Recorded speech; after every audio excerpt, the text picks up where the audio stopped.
Okay, now we're going to take a look at using tables to assist us in integrating. And if you haven't printed out a copy of Appendix B from your textbook, and I think I have a link to it as well on D2L, then make sure you print that out because these are the tables or the formulas that we're going to be using.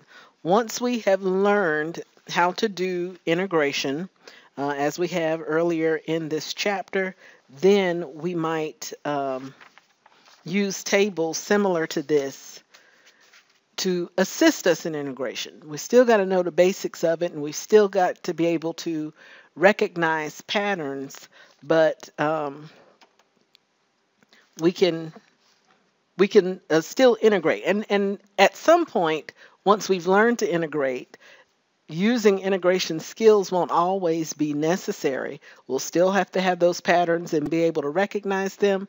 But using a table like this might help us get to interpreting what it is we've actually integrated. Okay, but so tables have their place. But first, of course, we need to learn how to integrate, which is what we tried to do earlier in this chapter. Now, as we're looking at these examples, again, you should have the table in your hand. And yes, I will provide this table for you on the next test. Okay, but when we look at this first one, I just want you to scan through the table. It's about 4 pages and see if you can find something that looks similar. And you'll see that the forms are organized, so it should kind of help you to look or find what you're looking for a little more efficiently. Okay, but just kind of go through here and see if you see anything that looks similar to this first example. Okay, and hopefully you found formula 28. There are 100 integration formulas on this page. So that's a lot of integrating, but they're going to help us by giving us the answers or some patterns that we can use for integration. Let's take a look at this first example. And what I see is we have the square root of a constant minus some squared term, right? And so we've called this in the past something like the square root of a squared minus u squared, and then we would be over some u, okay? So if you look through your formulas, there's 4 pages of them, about 100 different patterns, but they are grouped. This looks most like formula number 39. Okay, and that pattern is pretty much written out here. Okay, it says the square root of a squared minus u squared over u du, we're integrating that, is equal to the square root of a squared minus u squared, okay, minus a times natural log of the absolute value of a plus a squared minus u squared over u plus c. Okay, so pretty much what we need to do is be able to fill this pattern in. And of course, we're going to go through and carefully define what a is, what u is, and of course what du is. All right, so for us, a in this case is going to be 8, right? Because a squared is 64. Okay, u is simply going to be equal to x, so that works out pretty good. And of course, du is equal to dx. So we almost didn't even have to do this one out because we don't have anything on x. Okay, x is just like u in this particular case. So when we use this pattern, okay, we're going to get the square root of 64 minus x squared minus 8 times the natural log. I'm just following the pattern that we have here. Okay, so it says minus 8. We said a was 8 times the natural log of the absolute value of 8 plus the square root of 64 minus x squared over x plus c. Okay, so that's a pretty straightforward example. Okay, if we can find a pattern and everything lines up, then that's great. Okay, of course, if let's say we'd had um, a 25x squared, then we would have said that u equals 5x, and of course du would equal 5dx, but we know how to divide to make that work. Okay, so this is probably one of the most straightforward examples that we might have. All right, let's take a look at another example. Okay, here we have the integral of sine square root of x all to the fourth power over the square root of x dx. Okay, and if you look through your list, we don't have anything really that fits that particular pattern. We do have, however, some integrals involving powers of sine. If you look at formulas 46 through 58, okay, we've got powers of sine and powers of some of the other trig functions and combinations of those things. So what's causing us the problem right now is the square root of x. That is the argument of the sine function and the one that's in our denominator. But if we could get that simplified to just some u, then maybe everything would work out for us. So let's see what happens if we decide to let u equal the square root of x. All right, or of course we know that's the same thing as x to the 1/2. All right, then du is going to equal 1/2 x to the negative 1/2 dx. Okay, or we can say 2 du. I multiply both sides by 2 to get rid of the 1/2 here on the right. Okay, and that's going to be equal to 1 over x to the 1/2, or square root of x dx, okay, which is exactly what we need to substitute for here. Okay, we've got 1 over square root of x dx, and that's part of what we have over here. We know now that we could express that as 2u. So if we rewrite this using our substitution, we can say we're looking at sine of u to the fourth power, and that's going to be for dx over the square root of x, that's going to be 2 du. So I'll put 2 outside of my integral and du. Okay, and so now we do have, or we do fit one of the patterns. In particular, right now we are able to use pattern 50. Okay, pattern 50 says the integral of sine u to the nth power du is equal to sine to the n minus 1 power times cosine u over n plus the integral of n minus 1 over n, okay, times the integral of sine u to the n minus 2 du. Okay, so looks like that's not going to get us there all the way, but at least part of the way. We can break this down. So let's see if we can go ahead and apply that. Okay, for us, n is equal to 4. So we can say that this is equal to 2 times, okay, sine cubed u cosine u over 4 plus 3/4 the integral of sine, and this time it's going to be to the n minus 2, so that's going to be squared u du. Okay, that's what we've applied um, here. I think we got it all. Yes. Okay, so we still have a little more work to do, but this did help us out some.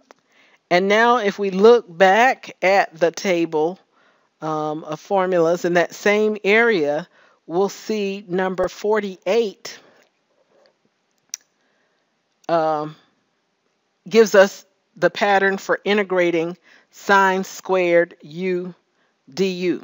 Okay, and I won't write this one out. I think I'll just write the answer. But if you're looking at number 48, then we can rewrite this piece using that. So we get 2 times sine cubed u cosine u over 4, okay, plus 3/4. All right, and then for the integral of sine squared, they tell me it is 1/2 times u minus sine u cosine u. And then we'll say plus c. Okay, we can clean that up a little bit by distributing the 2 that we have outside of our brackets here. So this is going to give us sine cubed. And while I'm doing this, I'll go ahead and put back in my u, which was the square root of x. So we get sine cubed square root x cosine square root x. And that's going to be over 2 because 2 over 4, those cancel and we have a 2 in our denominator. Okay, plus still distributing this 2, okay, it's going to cancel with the 1/2. So we've got 3/4 times the square root of x minus sine square root of x cosine square root of x plus c. Okay, and that would be our final answer. So even though we have these patterns, it's not exactly automatic. We still have to use some of the skills that we were working on earlier in the chapter. But hopefully if we can identify that the problem we're looking at fits a particular pattern, then we'll be able to use this table to help us complete the integration. Okay, let's look at another example.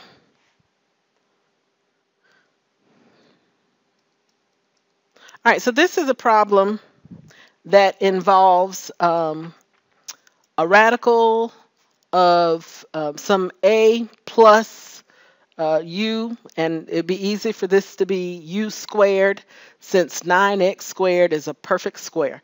We don't have to worry about a constant being a perfect square because we can always take the square root of it to make it a perfect square. So if we look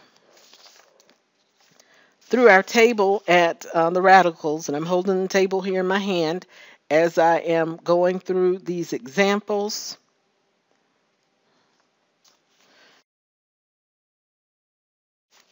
I'm looking on the second page at Form 27. Okay, Form 27 is not a perfect match because we don't have 3x squared on the outside, but we can just multiply by a constant and make it work. Okay, I think our u in this case is going to be 3x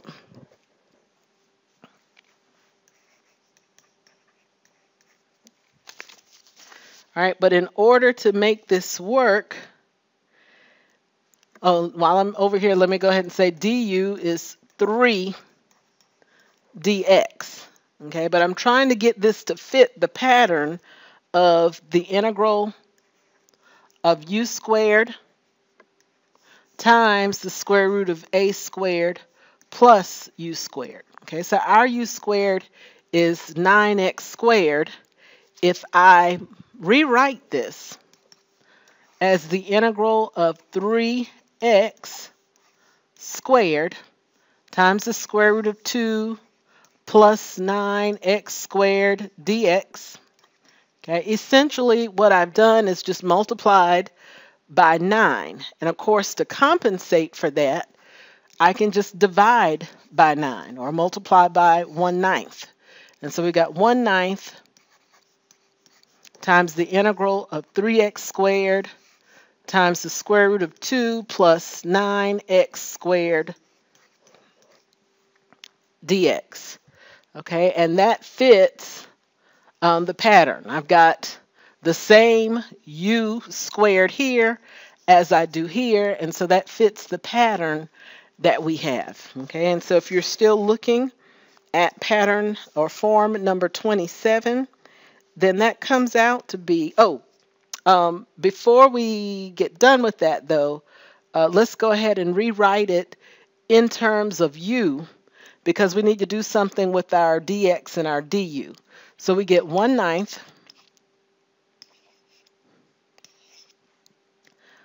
times the integral of 3, or I'm sorry, we're going to write it in terms of u. So this is going to be the integral of u squared times the square root of 2 plus u squared.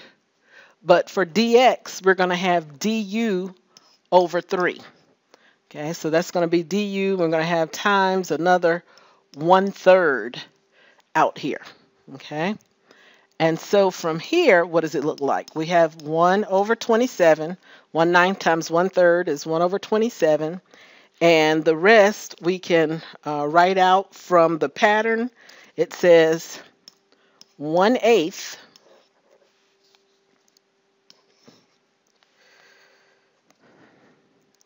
and for u, the pattern, if you're looking at it, is u times 2u squared plus a squared, blah, blah, blah. Okay, if you're looking at the pattern, then I'm going to go ahead and write it in terms of x. Okay, so the pattern says 1/8 times 3x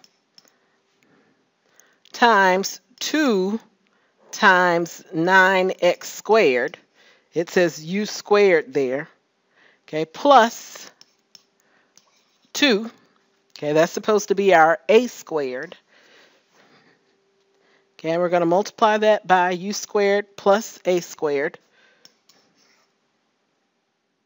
So u squared is 9x squared plus 2, or if we do 2 plus 9x squared, that's the same thing. Okay, minus a to the 4th. Well, a is actually the square root of 2. So a to the 4th is going to be 2 to the 1/2 to the 4th, or 2 squared. So that just equals 4. So we've got a to the 4th, which is minus 4 times the natural log of the absolute value of 3x plus the square root of 9x squared plus 2 plus c.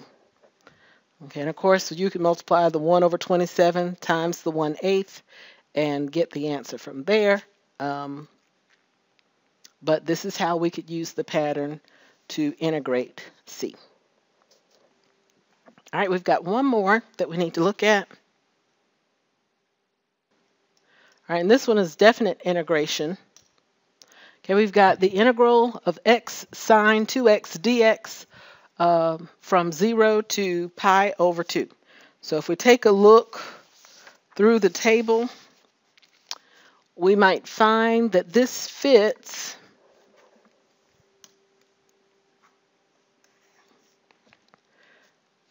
pattern 52. Okay, so we got the integral of u sine u du is equal to sine u minus u cosine u plus c. Okay.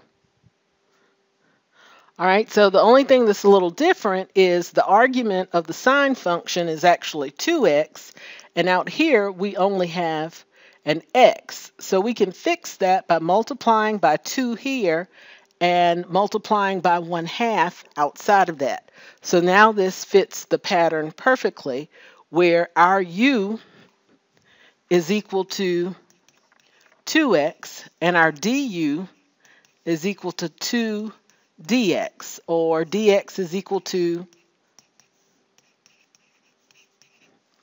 du over 2. So we've got 1/2 times the integral, and I'll leave my limits of integration off for right now. Although it'd be easy to change those. Since u is equal to 2x, then the limits would become pi, and we'd still have 0 here. Okay, and so we're looking at the integral of u sine u, and then we've got du over 2. So that's going to be times another 1/2. Okay, and so we get 1/4, and this is going to be sine u minus u cosine u, and we're going to evaluate this from 0 to pi. All right, so if we plug in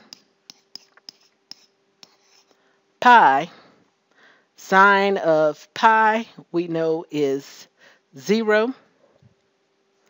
All right, and then we get minus pi times cosine of pi. Cosine of pi is -1. That was a minus, so -1. All right, minus -1. All right, then minus, now I'm plugging in 0. Sine of 0 is 0. And then when I plug in 0 for u, all of this becomes 0. So I don't have to worry about anything else. So we get an answer of pi over 4.